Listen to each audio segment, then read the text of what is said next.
Well, hello and welcome to Carrington for Manchester United's last training session on English soil before they fly out to Madrid to face Atletico in the round of 16 in the Champions League. It's a cold, wet and weary morning here in Carrington, and alongside me, former Manchester United and England goalkeeper Siobhan Chamberlain, who you don't look too ready for the weather. Yeah, well, I hadn't necessarily anticipated the rain, which is a silly mistake to make when you're in Manchester, really, isn't it? I mean, it's true, it is holding off. I'm praying for not a full downpour. I can handle a little bit of drizzle. It's holding off for now. The players not far away, they're making their way out onto the training pitch. Before they do get here, I'd like to get your thoughts on just Manchester United's form this season, not just in the Champions League, but in all four competitions that they're still fighting in. Well, the fact that they're all still fighting in four competitions kind of sums it up, really, doesn't it? Consistent, been getting the results done, just a bit quietly plodding along, going about the business, getting results, getting good finishes in games. If you're a little bit behind, getting the late goal to get the win, clean sheets. There's a whole mixture, rotating players, strength and depth. I think you could keep reeling off different aspects of performances, of matches, of the season so far, and they're all positive, aren't they? Absolutely. I mean, we do have a lot to talk about over the next 15 to 20 minutes, whilst you can watch live pictures of all the players going through their training sessions with their coaches. But the focus is, of course, on the big game against Atletico Madrid. Round of 16, 2 legs, first away, then second at home. What would you prefer it to be? I don't know, I think I'd go with that, because then if there was anything that you needed to change in it, you've got your home fans, you're playing where you feel comfortable, bring it back, say, we know what we can do here, we know we've got a good result, got the ability to put in good performances, and as I said, the crowd behind you, which is always one of the most positive things, isn't it? Exactly. I feel like the Progressive Unit Stadium under the lights is a special place to play as well. The players really seem to enjoy it. There seems to be a special connection there with the fans as well. Yeah, and I love playing in a ground where it's nice and tight, nice and compact. The fans are close to you, and you can really enjoy how close they are, and kind of you can feel the atmosphere, you can feel the enjoyment, you can feel all of that, and yeah, it's a lot more enjoyable than when you're playing away and the crowd's at your back and everything like that, and can get a bit frustrating, especially if things start to go against you. Yeah, well, it's true. And here we have the players arriving now in their Champions League training kit, the black, yellow and blue. Does look very smart. They all look in good spirits as well. But interestingly, Valentina Joyce was out about 10-15 minutes ago, wasn't she? And it looks like she's been setting up what looks like an obstacle course over there, but she's out early. You can see that she's already in the zone. Well, us goalkeepers are fully professional. We're committed. We work harder than everybody else. You can see that from Fallon being out so early. No, but it is, joking aside, it is really important to kind of have that time, because goalkeeping is such a specialist position, isn't it? You need the time to get your footwork, your handling, be comfortable in every certain aspect, and then you might get dragged straight into the outfield session, and you need to make sure you've done your bits as well to make sure that you're mentally prepared as well as physically prepared for the game. And yeah, the obstacle course, all the bodies and everything in the way, deflections, there's so much kind of thought goes into the preparation for the game. What kind of shots do Atletico take? Do they take shots through bodies? Do we need to set up the mannequins in a way that it makes it more difficult for me to see the ball? And they're the type of shots I'm going to practice.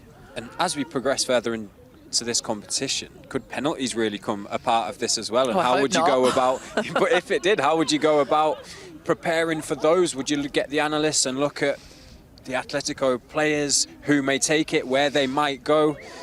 And I'd imagine, as you say, Fallon is someone who's very prepared. I'd imagine she knows that she's got to do that. Oh yeah, 100%. I used to absolutely love penalties and penalty shootouts, because as a goalkeeper, look, there's absolutely no pressure on you to save them until you start making a bit of a reputation for yourself. But the outfield player, the player taking the penalty, has all the pressure on them. So as a goalkeeper, you just go out there, you can enjoy it. And for me, I'd like as much information as possible on the player that's taking them. And I know there's so much talk these days about the drinks bottles and the list on there of who goes where, and even if it is just mind games, the outfield player knowing that puts a seed of doubt in their head. Do they stick with what they know they're comfortable doing, or do they make a little change because they know and then it's they know they know. It's a battle of who can hold out for the longest. Absolutely. Final question on this goalkeeping union. is that it's of knowledge that Fallon's quite particular and having her match gloves ready, her boots in a certain place. She's got a lot of different superstitions. Were you similar in your playing days? Do you know what? I wasn't, but I always used to get that question. You'd go and do events with kids and they say, are you superstitious? What do you do before every game? So I kind of turned into, I made one up. I said, I've always got to have my drinks bottle with me in the left-hand side of my goal, just because it sounds a bit boring if you say, no superstitions, and then it's like, next question. So I came up with this, and it turned into a superstition. I literally had to have that drinks bottle in the left-hand side of my goal, moving forwards from that. So I guess it made the answer to the question a little bit more interesting. I guess if you have a good game when it's there, you've got to continue it. But speaking of players saying no and they don't have any, we were actually speaking to Elizabeth Turner yesterday, and she was saying the similar, that no, not really, just put my boots on, whichever's sort of closest to my foot first, and sort of, but she basically said, we're already in the zone, so I'm already ready to go. Whatever I do to prepare doesn't change too much because I know what the job is. I know what we need to do. Yeah, do you know what? And I think that's better, because if you get so hung up on things having to be a certain order or a certain way, if something changes, if something comes out of the ordinary, out of the blue, and puts you off track, that can affect your performance, and you can blame it on that. You can lose your chain of thought with which way you're going and your decision-making processes. If you just go with the flow, you know that you're prepared, you know you've done everything you need to do, you're wearing the right boots, everything will take its right turn, then you just get on with it, don't you? You don't have to worry about anything else. It's all in your control. You just go with the flow. Well, let's get back to the topic at hand, which of course is round of 16 in the Champions League. This team will be taking on Atletico Madrid, who we'll talk a little bit about them because they've been involved in a lot of goals recently. In their last 5 home games, there's been 23 goal involvements, which means they've scored a few, but they've also conceded a lot. In one of their previous games against Sociedad, it was 5-5, and then the following week they lost 5-0 to Barcelona. So, I mean, the game we played at theirs in October finished in a 1-0. It could be a little bit different tomorrow night. Well, I'm not sure I could take a 5-5. I think I'd be gone if we had to deal with 10 goals, and I don't think Fallon would be too happy at all if there were 5 going in the back of that net. I can't see that happening at all. I'd take the 5-0 win though, that would be quite fun. But yeah, I imagine it being a little bit tighter than that. Obviously, Fallon Tullis-Joyce had a fantastic game when we played them away, made some brilliant saves, and we're used to seeing that from her, aren't we? She's so reliable and dependent for the team. But we've also got so many players that can score goals. So when you're playing up against a defence that's now known for leaking goals, you've got to be ruthless, you've got to be clinical. When you get chances, when you're on top, you've got to take those chances. Absolutely. You mentioned the performance of the game in Madrid when it was the league phase back in October. 1-0, it was a very dogged performance, of course, going down to 10 in the first half when Dom saw red, and to show the character to then defend, get bodies behind the ball, and you sort of say it's not a usual Mark Skinner team performance to be defending like that. And then we saw similar against Juventus, obviously 11 versus 11 that time, but another 1-0 victory away from home, solid defensively, really making it difficult for the opposition. And then you compare that to the Women's Super League, where it's this attacking football, constant attack. We might concede 1, but if we can score 3, even better. Yeah, do you know what? It shows good character, and to know that you can come back from these kind of things, if you've never had to play with 10 and show that resilience, you never fully know that you can do it. They've done that now. They wouldn't have wanted it to happen. But the fact that it has happened, they now know, look, we can play with 10. It's not a problem. We can beat them with 10. We can go a goal down. We can come back from being a goal down.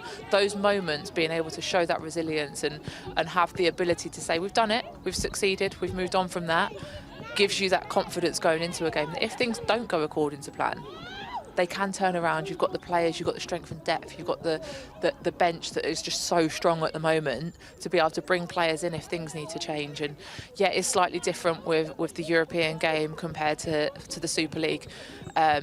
But I think the adaptability that the team has shown has been really impressive, and understanding that sometimes you've got to bank up, sometimes you've got to be hard to beat, sometimes the refereeing might be slightly different, you might have to make a different type of challenge, you might have to stand up a little bit more and not make quite such physical, aggressive challenges that you might get away with in the WSL, might not get away with so much in Europe. So there are so many decisions that have to be going through your head at the same time as making those perfect passes, scoring those brilliant goals. I think that's what a lot of people might not sort of realise when they look at the different teams in the Champions League. Obviously, Spain, Italy, France, and then playing in England on a weekend. I think that a lot of people may underestimate the difference in football between those countries. That it's completely. I mean, you made a really good and interesting point about the refereeing there, that's completely different, and it really is. You don't know how it's going to go. What is a foul in England might not be in Spain, but when you look at these players, they seem to have adapted to it so well. I mean, you look at it at this point in the last 16, you forget it's Manchester United's debut season in the competition, really. I know, and I think what also helps is the fact that in the WSL you don't have an easy game. So the women's game in England has developed so much that every single match, every single week is difficult. You've got to be at the top of your game. You can't afford to rotate and play kids. Although the kids that have been coming in, fair play to them, have been doing very, very well. So you've got to be at the top of your game, whereas some of the games in, say, the Italian league, perhaps, in Spain, the top teams, yeah, they're brilliant. But is that competitive nature, and are the difficult games there week in, week out? So you might have an easy game coming into the Champions League game.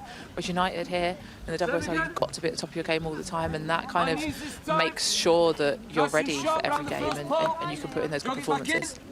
You can see the players training just in front of us now. And let's just talk about the new signings that have come in, because they've proved so much already. They only joined in January, but you can see what Mark Skinner has done.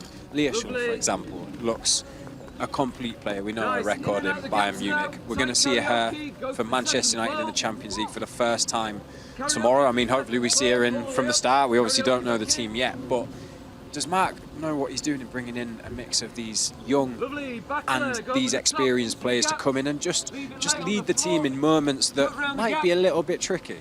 Yeah, but I think if you look at it, even the young players that have come in, the young players are experienced as well, aren't they? Young international players that have played in different countries, played for their national team. They come in and they're ready to go. It's not like they need to take time to kind of build into it. And then obviously the experienced players that have been around for a little bit longer, playing really well, know the Champions League. Maybe perhaps don't know the WSL so much, but they know top level women's football, and they've been playing it. They've got that kind of mindset, and coming from different countries, different nationalities, different leagues gives you the ability to bring something a little bit different to the table. And I think having that difference of thought, that difference of ability and mindset will really help the team in progressing, and in certain moments where it might get a little bit difficult, to be able to pull through. When you look at the form this team is currently in as well, I think they've won their last 5 matches in all competitions, which, I mean, it's been a lot of talk about the first team doing that, but the women's team make it look very easy. They've actually hit that landmark 3 times already this season, winning 5 matches in a row, which is quite incredible to show where this team is and how they've just hit the ground running this season, like we said, in all competitions. It doesn't. I think that's the biggest thing, isn't it? We always talk about consistency. Yeah, you can put in a brilliant performance and get a great result, but then the next week you might not be so good, and then you're out of a competition or someone overtakes you. The consistency is the biggest thing. Being able to put in those performances week in, week out, and turning things around if they're against you, knowing you've got the squad to be able to do that, to rest certain players when you need to. If someone's injured, someone else can come in just as good and take their place. And I think that competition for places is driving that consistency, because if you know that you can have a bad game, you're still going to play the next game. It doesn't push you as much to know that you've got to be on form, you've got to be at your very, very best every single minute of every single match. And these players now know that. They need to be on top form consistently. It's actually a really good point, and I asked Mark Skinner about this because at the game after Leah Schul's signing was announced, Elizabeth Turlin came off the bench and scored straight away. And I think it was actually the winning goal for the game. And I asked Mark, I said, now you're bringing these players in, does it not only lift the team in terms of the individuals you're bringing in. But there's more competition for the places now. Everyone's going to up their game because they want to be the name on the team sheet. They do, but I think also there's a slight change in mentality, I think, around players now, that they understand that it's a squad game, that it will get rotated. Just because you're on the bench for one game doesn't mean you're not considered one of the top players and a potential starter. There's different players will start in different games and you might need to be fresh. And I think people understand a little bit more now that you might be a finisher. You're not just a sub, you're a finisher. You're a player that's going to come on and make that difference. And when you look back at results and goal scorers across the season, say if it was Elizabeth Turland that scored the winner but didn't start the game, you wouldn't look at that result and think, oh, she scored the winner. Oh, but she didn't start the game. It's she scored that winner in that game. It doesn't matter if you don't start the game. Yes, players want to play all the time, but there's a bit more of an understanding, I think, now that it's a squad game, and as long as when I get my moment, I take it, then I'm putting myself in the best possible position. It's true. I mean, the best coaches say that you can win certain things with individuals, but you're going to win more as a team. So that's exactly what translates to this situation as well. One player I do want to pick out in particular who's been a real standout in the past few games is Lisa Nolson, a player that we've seen on the bench in many games in the past year. Someone who's really grabbed that number 10 position, obviously with Emma Toon missing at the moment through injury. Lisa's really stepped up and not only contributed with goals, but her whole performance across that midfield. Yeah, she really does. She gives you so much energy. She can get forward. As you said, she can score goals, but she can get back defensively. She covers a lot of ground. She's an intelligent player, and she's also got a physical stature that gives you that presence in there as well. So I think it's really important that when there are injuries, like for Ella Toon, that players are ready to come in. And you can see that when players have come in, they've been ready. Sometimes if you're not playing, it can get frustrating. You can sit on the bench and you can sulk a little bit and be like, oh, why am I not playing? I'm training really well. I'm never going to get a chance. But there is always a chance in football. You never know what's going to happen. Someone could get injured in the warm-up and you're in straight away. You might come in for the last 5 minutes. There is always an opportunity to do something, and it's the players that prepare the best and have the best mindset of, I need to be ready. Regardless, I'm going to push that player that's in my position to be better than they are, which is going to help the team. And when I do get my chance, I'm going to take it.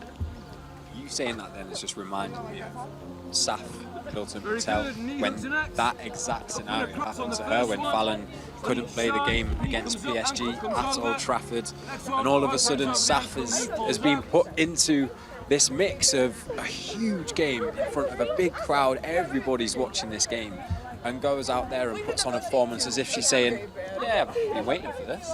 And that's preparation, isn't it? Like, people talk about if you get an opportunity, are you nervous? Are the nerves going to take over? Are you worried about what's going to happen? But if you've done your preparation, if you know that everything that was within your control you have done, you have trained the best that you can train, you've prepared, you have eaten the right food, you've done the right fitness, you've done the right stuff in the gym, you've listened to the set pieces, you have done everything within your control. You know you're comfortable to go out there and put in the best performance that you can. It might not be the performance that gets you the result, but so long as you come out of there that gives you no regrets as a player, knowing that you've put in the best performance that you can do is all that you can ask for. Absolutely. Well, we've spoken about the depth in this team. I want to speak about two players in particular who've actually played every single minute of Women's Super League football this season. And I'd imagine their statistics in the Champions League aren't too far off playing every minute in the competition as well. And that is Maya Letitia and Hinata Miyazawa, who play in that sort of spine of the team. Maya in the defence, Hinata in the midfield, who seems to be developing a fantastic relationship with Julia next to her. But for those two players to have played, they're the only two players, by the way, in the whole of the Women's Super League, in any team, to have played every single minute, which may sound a difficult thing to achieve. But I feel like it's way more difficult than it even sounds when you look at injuries, performances, runs of form, difficult games, especially all the different competitions. How incredible is that? Oh, it's brilliant, isn't it? And it's a credit to them as players, how they look after their body, how they prepare. I've spoken about preparation already, like making sure that you're doing everything you can recovery-wise after a match to be ready for the next game, the way that you're training in the gym, the way that you're treating and looking after your body, but also your performances on the pitch. If you're not performing well enough, you're not playing the games. So they've been playing really well. Maya's obviously been leading the team brilliantly. She's so consistent, and having that consistency as a goalkeeper, like in front of you, knowing that you've got people in the right positions at the right time, and you've got those relationships, and then Hinata Miyazawa in front of them, that kind of gives them that security. You can build those triangles. You can build the ability to know where your teammate is at the right time, and I think that's really helped the team with the consistency that they've shown this season.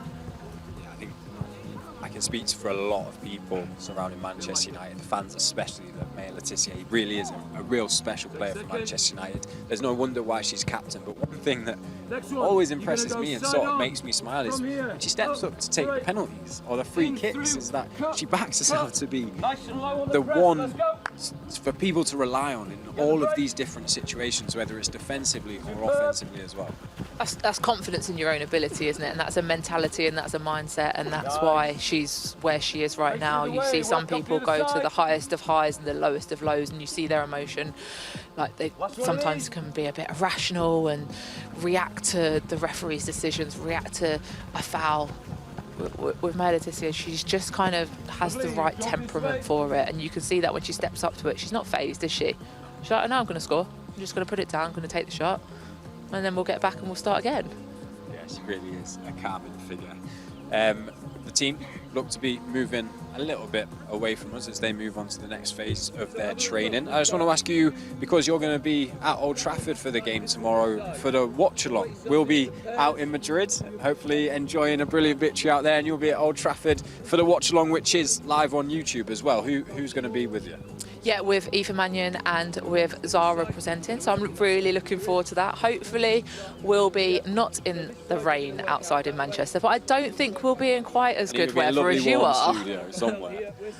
No, you'll be in the sunshine in Madrid, won't you? I mean, we've looked at the weather and jealous. It doesn't look as good as what you might expect it to. But I think all in all, it's going to be a brilliant game tomorrow night. Do you have any predictions, or is it more, can we get back to the progress of Unity Stadium with something still to fight for? Of course, we'd all like a big victory, but if we can just bring it back with at minimum a draw, and it's still all to fight for.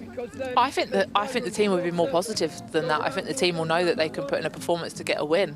I think they'll be confident to keep a clean sheet, confident to score goals, and I think, yeah, sometimes you go into a game like, can we get a draw? Can we bring it back to Manchester, knowing that we've got it all to play for? I think the team's got so much confidence right now. They say, we want to go out there and win.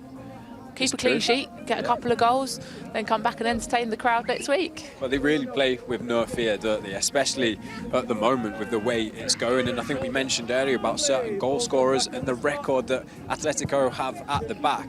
You never know if or who's going to score and how many they're going to score. But quickly, just a quick prediction ahead of tomorrow. I'm going to go 2-0 United. 2-0 Manchester United. Who's going to get the 2 goals? Oh, now you're putting me under pressure.